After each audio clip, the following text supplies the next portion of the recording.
The Cencora data security settlement has been making waves, and a lot of people are asking the same questions. Is this real?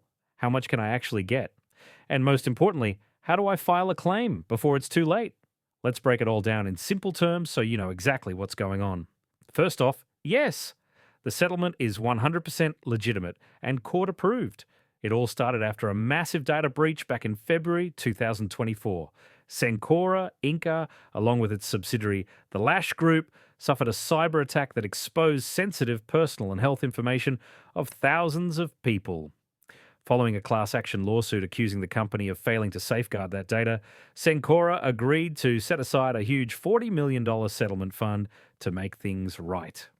Now, what does this mean for people who were impacted? If you received a notice from Cencora or the Lash Group, you're likely eligible to file a claim.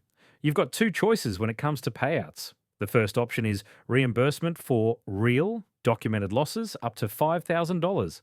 This could include fraud charges, out-of-pocket costs, credit monitoring, or even identity restoration.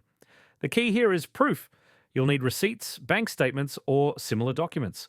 There's a $5 million cap on this category, so if claims go over that, payments will be reduced proportionally.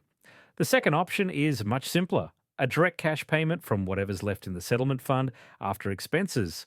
The exact amount depends on how many people file, but here's an important detail. If you live in California, your payment will be doubled compared to non-California residents. But remember, you can't choose both options. You'll need to pick one. Filing is pretty straightforward. Just visit the official site, CencoraIncidentSettlement.com, and log in with the unique ID from your notice letter. If you didn't get a letter, you can still submit proof that your data was impacted. Claims can be submitted online or by mail, but the deadline is firm, January 19th, 2026. After that, payments should start rolling out roughly 75 days after the court's final approval hearing, which is set for February 5th, 2026. Beyond the payouts, Cencora has also committed to strengthening its data security so this kind of breach doesn't happen again. So yes, the settlement is real. It's happening. And if your data was exposed, this is your chance to claim what you're owed. Don't miss the deadline.